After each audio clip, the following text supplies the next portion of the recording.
All right, today we're gonna take these pieces and try to make this go on the other side of the dash. What could go wrong?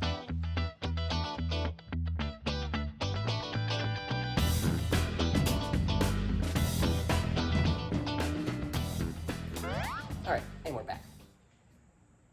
To get this to go on the other side of the wood, we've got 1, 2, 3, 4, 5 screws to take off.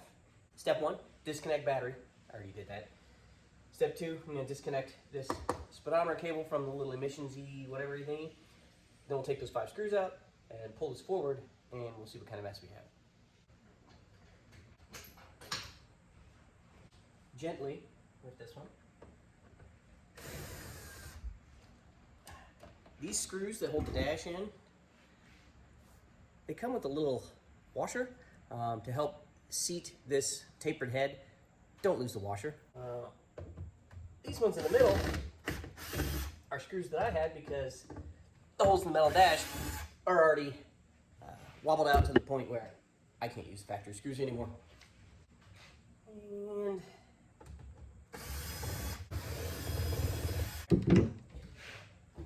all right, all the screws are out. We're gonna gently sort of wiggle-ish this dash and see if I can get it just forward enough to be able to get to the back side of this. That's all I really need. Something is still connected. It appears that I'm gonna have to disconnect both of the big gauges, because both of the big gauges, apparently the clamps that hold the dials in place actually clamp onto the metal, not the wood. So, step 3A. What you do is get your tiny paws and reach up around here. That's why you disconnect the battery so you can't shock yourself. Hopefully you can't shock yourself. I don't know, I guess you still could. That feels like one, okay. And then you sit there and unscrew it with your thumbs and fingers forever because the threads on this is about 1.5 miles long.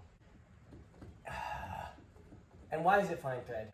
One, and you sort of wheel around for the other one. You flail around back here. Try not to break terminals and wires and things. That one was there, and that means this one needs to be on the other side, up here somewhere. Yeah, got it. Okay. Why are the threads so long? Why? It seemed like they would save material cost, because they could have made more of these out of less studs. Now, where's that other little brackety piece? Maybe? No? Yes? I don't know. This steering wheel feels comfortable on my face. I like it. Okay. Also, weird thing about these gauges, on US cars you usually have like one sort of horseshoe-shaped clamp that slides over and gets a couple nuts and holds the gauge in place. These have 2 tiny little like spade clamps, shovel clamps, I don't know what you want to call it. Slides down on the threaded part. This goes on the edge of the back of the dash, and then you thread your little nut on here, and that holds it. Instead of one big clamp, basically they use 2. So here they save metal because they cut out the big part in the middle, but not on the studs. Whatever. Who knows? So speedometer popped out. Now tachometer. If I can feel around and find that one, maybe. I don't know. Right hand. Engage. Ugh. No, that's a bulb. No. No, wait, clamp, yep. Got it. There's one. Is that the last one? Yes, it is. Well, that's almost behind the ignition key. Man. Alright. Now that tack is right out of the way. Oh, yeah. Turbo feelings on it. That's about it. Alright. We need to get to the center behind here.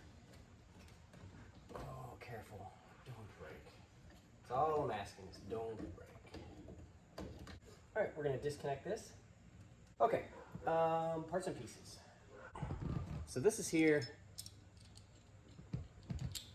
That goes on there in some fashion once I've got it screwed on. And then there's a locker for that. See how this is split? I need to be very gentle here, very gentle, because that's already not the greatest. We're going to disconnect this fuel gauge, give ourselves just that much more room to play with this. See, look, this is a regular horseshoe style clamp. So why on the big ones is it tiny clamps? I don't know. I don't know. All right. We're going to set that gauge off to the side. There. All right. And I've still got everything labeled with some masking tape as to what was what, so it should be okay to put back on. And I just discovered something. Let's see what I've discovered. What I've just figured out is the two screws are still there. See, one there and one there. So that sits at an angle. All right, well, that's a good thing. Which means there's already screw holes there. So now we know where it goes, and we're gonna put that back on right now. Okay, I know this is a wonky angle, but the two screws we're getting at are here and there. There's so little room. Oh, those are tiny screws. Why are they? Oh, come on now. Okay. This bit is not fitting either, and that's about the smallest I got. Vice grips, it is. We're still going for those things. That screw and that one down there. There we go. Turny, squeezy turny, yep. Well, we're going now. Oh, it still won't come out with fingers, but we're going, so we'll just keep going this way. I'm so glad that you can actually see this. So you can see that just because the job is small does not mean it's going to be easy. This one is literally a couple screws to put a clamp in just to put a dimmer switch back in the dash. And this is turning into a giant fiasco. And fiasco in the traditional sense, not the Italian Halloween party sense. So, bet you didn't know that. Fiasco is an Italian word for party, like a fall harvest party. Go ahead and look that up. I guarantee you I am 50% correct about that. Actually, I'm only 50% sure of that 50%, so maybe don't look that one up. Yeah, don't Wikipedia that, but I'm like 30% sure that I'm 50% correct about that whole Italian fiasco Halloween fall party thing. So, and I can say that having actually been in an Italian airport. Okay, actually, I never left the plane. I stopped at an Italian airport once, maybe twice. Can't remember. This camera's moving now. There we go. You're back. Oh, yeah, got that screw. I am going to use my screws, I think, because the screws that I have, I can actually put a Phillips on, as opposed to these. Here's the original screw, lengthwise. Here's the one that I've got. It's a little longer, but not by much. Let's try to get this to work here. That there and there, and we're gonna make the pointy end go that way. Oh, come on now. This screwdriver is too long for this, I think, but we got it. Made contact. It is threading slowly.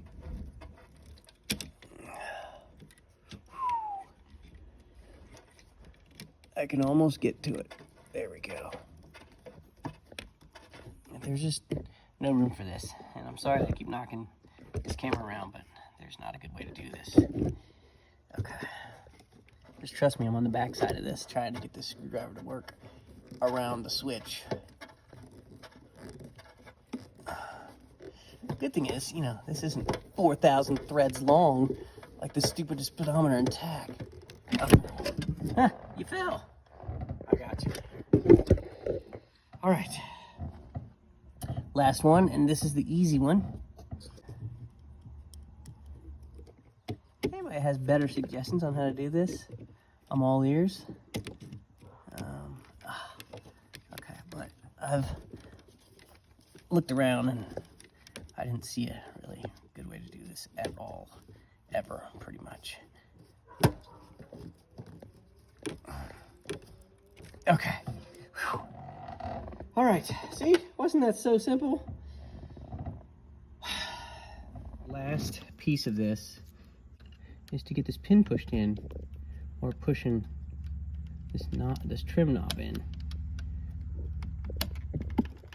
Oh, there we go. Okay.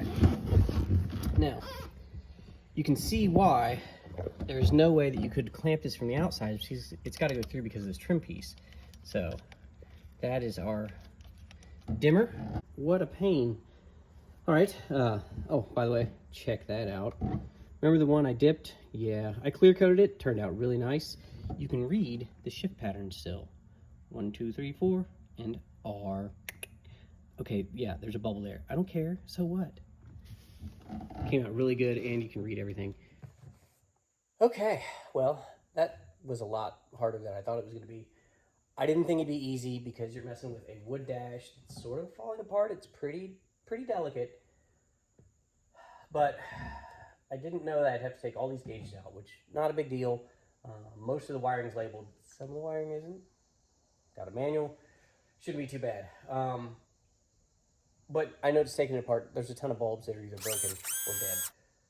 So for my benefit, I'm going to leave this apart, and we're just going to claim success of the episode was about getting this dimmer switch installed in the dash, which we did. Look at that. It clicks on, it clicks off. It's exactly where it's supposed to be, so it's not hanging outside like, you know, some sort of herniated piece off the dash anymore. And that's going to do it. That's, yeah, it looks worse, but it's closer to being done. Things to remember, things that look easy are not always easy. Things that look hard are not always hard. Never mess with a wood dash because they're garbage. And every 15-minute job takes an hour and a half. Remember that, and you'll do just fine. See you next time.